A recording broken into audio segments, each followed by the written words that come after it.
You know that scene in a movie when someone opens the wrong valve and suddenly the room starts filling with water? Yeah, that might be what your first real NG911 data feels like, because it's not just calls anymore. It's video, text, medical device data, crash telemetry, building sensors, floor plans, pictures, live location updates that are trying to move while you talk. And your brain just whispered, cool, more stuff. Well, I've got news for you. More stuff isn't automatically more help. Today we're going to talk about what to do before the data shows up, like an uninvited house guest carrying 3 suitcases and asking what the Wi-Fi password is. This is your first NG911 data Firehose, and what to do before you drown. And that's coming up next on TiPS, Today in Public Safety. Welcome to TiPS, Today in Public Safety, your go-to podcast for today's breaking stories and public safety news. Here's your host, Fletch, with today's tips. Welcome to TiPS, Today in Public Safety. This is Fletch. I'm a NENA certified ENP, and every Monday, Wednesday, and Friday, I bring you the latest, most informative, but always relevant takes on emergency communications. Today we're going to be talking about your first NG911 data Firehose and what to do before you drown. Now let me set the tone right up front. This is not a judgment episode. Nobody's behind, nobody's failing. Everybody's dealing with the similar reality. NG911 is not just new calls on the new network. Think of it as a new relationship with information. And that relationship can make you either faster and safer, or can make you stare at the screen like it's asking you to solve a murder mystery in the middle of a cardiac arrest call. So let's talk about how to do this in a sane way. The Firehose isn't the problem, it's the lack of a nozzle. Most centers don't get overwhelmed just because data exists. They get overwhelmed because data arrives with no rules. You see, in the legacy world, voice was the container. Everything flowed through a single channel, and the call taker controlled the pace, for the most part. The caller talked, the call taker asked, the call taker typed, and units got dispatched. But in NG911, you can have multiple streams all at once, and the pace may not be under your control. A crash notification might deliver a payload instantly. A video stream might start before anyone answers. A text conversation might come in while an accompanying voice call is still ringing. And you might get location updates every few seconds. And your map is saying, surprise! They moved again. So before you go shopping for shiny features, you need something a little more boring and more powerful. You need a nozzle. And by nozzle, I mean what gets shown first, what gets shown second, who sees it, and what they do with it. And if your plans will just show them everything, that's not a plan. That's a stress test and probable failure. What does actionable mean in your center?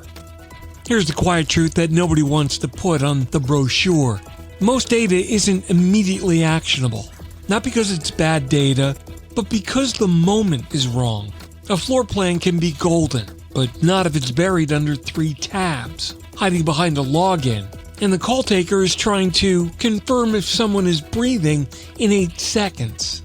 A live video stream can be very helpful, or it can be a distraction that's pulling attention away from the questions that are actually driving response. So your center needs a shared definition of actionable, and it needs to be practical, not theoretical. To me, actionable means it changes a decision you can make right now. Get that? Right now.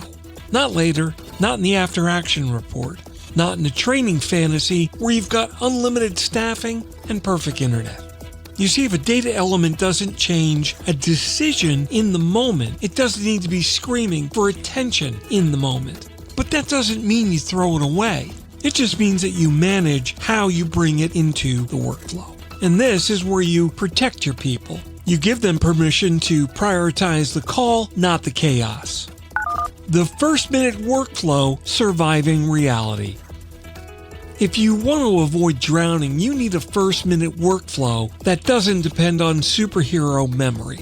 In the first minute of an incident, you're trying to do 3 things. Stabilize the situation, establish location, and build enough clarity to get the dispatch right.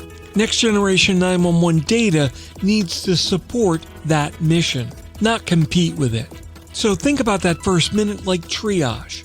What's essential, what's helpful, what's optional, and what's dangerous. You see, dangerous data is a real thing.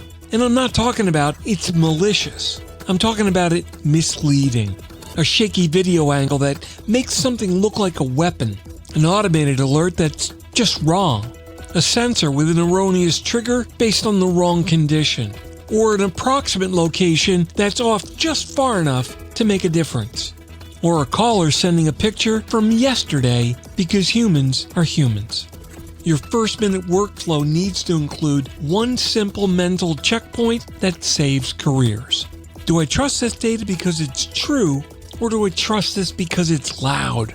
Because if it's loud, turn down the volume a bit and verify. And yeah, that applies to automated data as well. You see, computers have a bad habit of appearing very confident even when they're wrong. Who sees what and when? You know, one of the biggest things that I see that's a mistake is dumping everything on the call taker because that's where it comes in. That's like delivering every package in the building to the front desk and then blaming the mailroom when the receptionist collapses. NG911 lets you distribute that information intelligently. Use that superpower. Yeah, some data needs to route to the telecommunicator. Some needs to be seen by the dispatcher. Some of it needs to go to a supervisor. And some, no matter where it's going, might get queued until a threshold is met. And then you've got that data that needs to be summarized instead of displayed raw. So if you do nothing else here, do one thing. Separate intake from interpretation. Intake is receiving and validating. Interpretation is deciding what it means and what to do with it. I'm not sure you're improving outcomes if the same person has to do both at full speed. You're just increasing cognitive load and then hoping for the best. And hope isn't a strategy. It's a nice greeting card by Hallmark. Reality check. Let's reality check the part that nobody likes to say out loud. You're going to get the Firehose before you feel ready. Now, a vendor will likely promise you seamless integration. Stakeholders are going to hear video to 911 and assume it's like FaceTime, but with superpowers.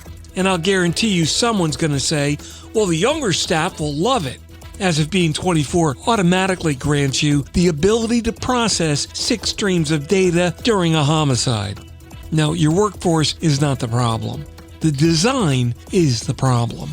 So if you want a non-judgmental metric for readiness, I'm going to give it to you.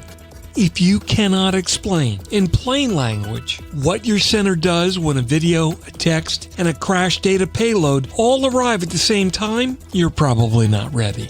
Now, that's not a shame, that's just clarity. Because readiness isn't owning technology. Readiness is having the right behavior. The bottom line. Look, here's the bottom line on this. NG911 data can absolutely save time, save lives, and protect responders. But only if you treat it like a resource, not a flood. So before the Firehose shows up, decide what an actionable environment means. Design the first minute. Separate the intake from interpretation. And distribute the information to the right roles at the right time. Oh, and give your people a simple permission statement they can carry into every chaotic incident. You're allowed to prioritize the call over the noise. Because remember, the goal is not to collect data. The goal is to deliver help. And for anyone who tries to sell you a system that shows everything all the time, just smile politely and ask him if it comes with scuba gear and a therapist. That wraps up today's episode of TiPS, Today in Public Safety. Thanks so much for listening.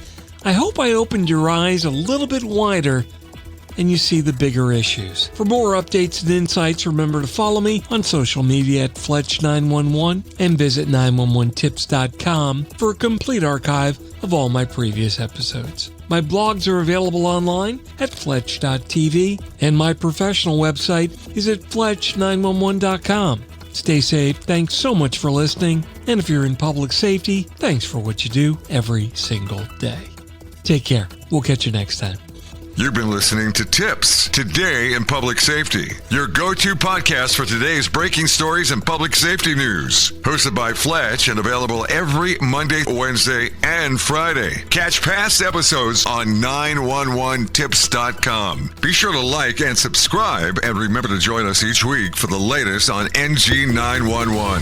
I am Spider Harrison, the official 911 voiceover dude. Catch me on Sirius XM on various channels, including 90s on 9, the 10 spot, and on the Weekend Countdown on Hits 1. Or don't regret it for the rest of your life. Either way, I'm good.